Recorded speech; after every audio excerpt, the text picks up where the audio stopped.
This rookie class has been one of the most exciting rookie classes we've seen in a long time. Going into this draft, the narrative was that there was only one or potentially two superstars coming out of this draft. The main one being Cunningham. Everybody's seeing him as the only one that can reach superstardom. But over the last 2 months, I can count on two hands players with the potential of being superstars in this league. We are really blessed to watch all of these rookies grow from the ground up, because looking at this class, man, it's a lot of players in this class that are playing out of their minds and that have superstar potential. So let's dive straight into it. The other night, we seen what, to me, I feel like is going to be one of the biggest rivalries going down the line. We seen Evan Mobley versus Scotty Barnes. Both of these guys had amazing games where they actually went at each other sometimes. Evan Mobley finished with 20 points, 17 rebounds, 4 assists, and 3 blocks. He had to slide into the 5 position because Jared Allen actually went out with an injury, which sucks because they don't know how long he's going to be out. But Evan Mobley just slid into that position and absolutely hooped his ass off. Got some key offensive rebounds that we needed later on in that game, and he just helped us out because they started to come back in that third quarter, and he kind of slowed that down. And then Scotty, man. Scotty, I'm not going to lie, a lot of times Scotty literally went straight at Evan Mobley. A lot of times Scotty was playing the point guard position because Fred VanVleet missed this game. And Scotty dropped 19 points, 12 rebounds, and 6 assists. And like I said, they were going at each other for most of the game, and both of them showed amazing versatility. Like I told you guys, Scotty played the one.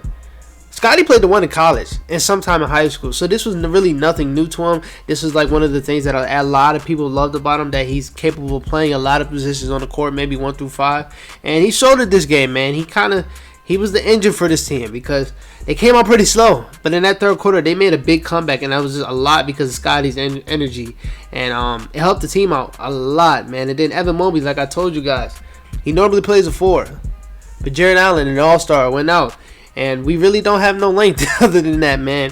Larry Markin is cool. He's 7 foot, but man, that man is fragile as ever. So we needed somebody to slide to that 5 position, and Evan Mobley did that.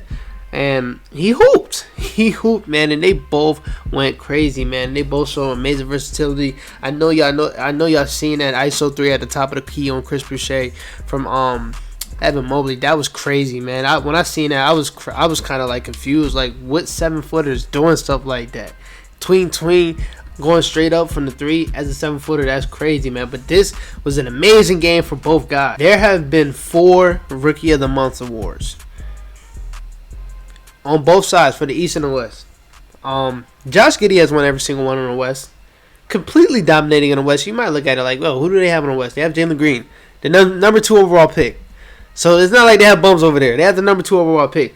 But not Scotty Barnes. Josh Giddey is just simply dominating over there. Nobody's going to touch that award for the rest of the season, I don't believe. Unless Jalen Green, who we will talk about later, takes off, which he's been doing pretty much.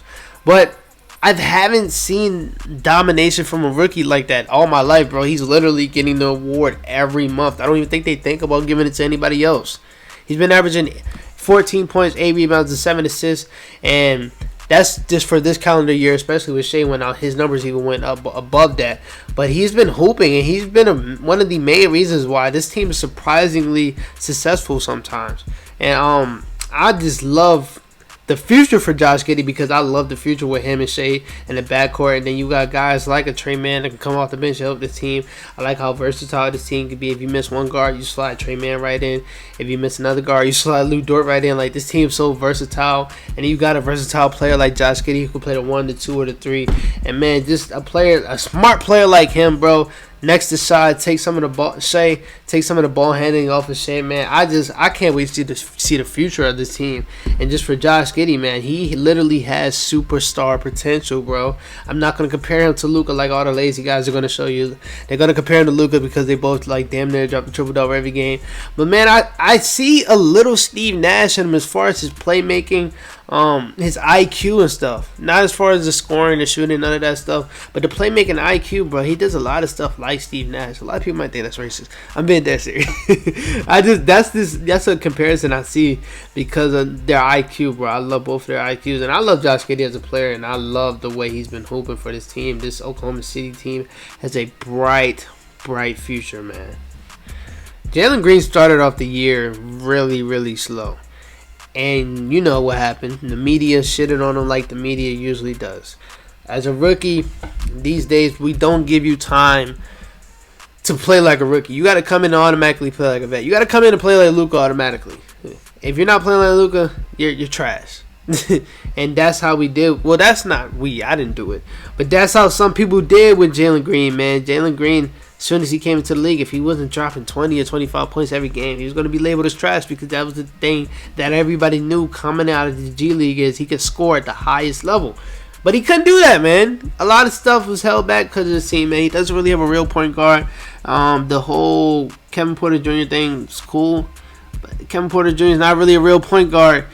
And sometimes it's hard for Jalen Green to get open shots. But in these last 10 games after the All-Star break, man, Jalen Green has been very, very exciting, bro. He's been hooping crazy, showing everybody why they felt like it's more than one All-Star in this. I mean, no, it's more than one superstar in this draft, man. Because Jalen Green, we already knew, he's just elite when it comes to putting the ball in the basket, man. After the All-Star break, he's been averaging 20 points, shooting 47% from the field. The most consistent he's probably ever shot. Because in the G League, he even shot it kind of inconsistently. And then earlier this season, man, the numbers were terrible.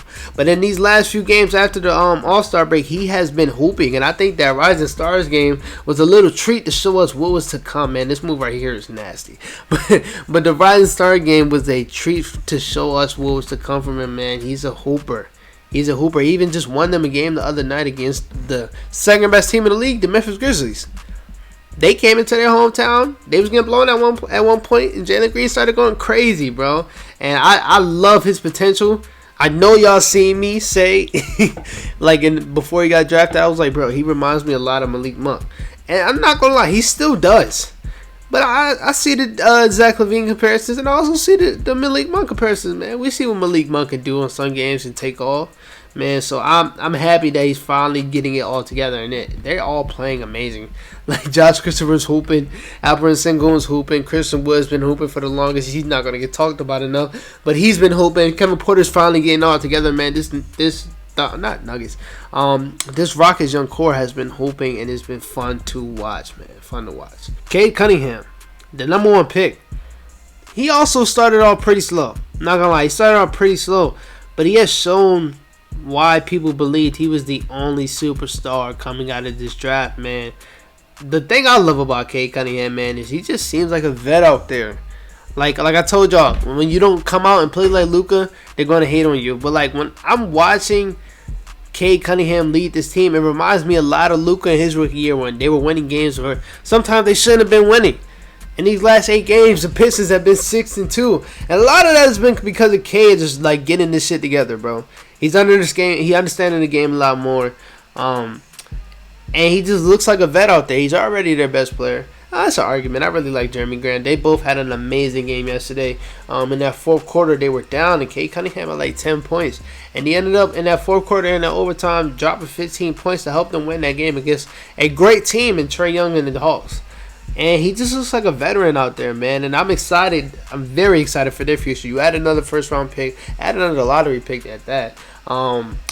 Killian Hayes has not been putting it together, but you can see that it's still something there. Sadiq Bey, he's putting it together. He's starting to look like more than a 3-and-D wing. Jeremy Grant's doing his thing. Hopefully they can get some height in the draft, because I'm not really that big of a fan of Isaiah Stewart. He's decent, but I would rather them have height. Get a Chet Holmgren, and if you can't get him in a free agency, go get a Mo Bamba. Just stuff like that. That will work all better for this team. But, man, Cade Cunningham, he's putting it all together, and he is hooping. He's hooping, man, and I see the superstar potential. I see it. Now, we have many other rookies that's been hooping, man. We have Franz Wagner, Chris Duarte, Bones Highland, guys like that, Ayo Dosunmu. A lot of guys have been hooping. I can keep going for long, but I don't want to make this video super long. But as NBA fans, bro, we are in good hands. We have a lot of rookies, and a lot of, not just rookies, a lot of young talent in this league that's going to carry this league going forward. And I'm really excited to see what's to come, man. I'm loving what we're seeing from this rookie class, bro. This rookie class was named weak. This is supposed to be a weak rookie class. I don't know if you guys know. Like, I'm dead serious. people really thought Cade Cunningham was just the best player. Nobody else can really fuck with Cade Cunningham, which still might be true. I don't know. I think Evan Mobley got that. But yeah, this rookie class is supposed to be weak, but not like from top to bottom. They're just a bunch of hoopers. A bunch of hoopers, bro. So I can't wait to see what's to come, man. Like I said, it's a lot of superstars in this draft class. One of those guys that just might come out of nowhere soon, bro. The guy on the bench in the top left, Josh Christopher, bro. I don't know what I've been watching Josh Christopher since high school, so maybe this me being biased, but I love Josh Christopher's game, man. I love it, and then with more playing time, hopefully he can really tap into that because they might really have some shit over there. And they tap into that, man. I'm a huge Josh Christopher fan. But that's it for this video, man. Be back with another video tomorrow. Just thought about it while watching these highlights while I'm talking. So, peace out.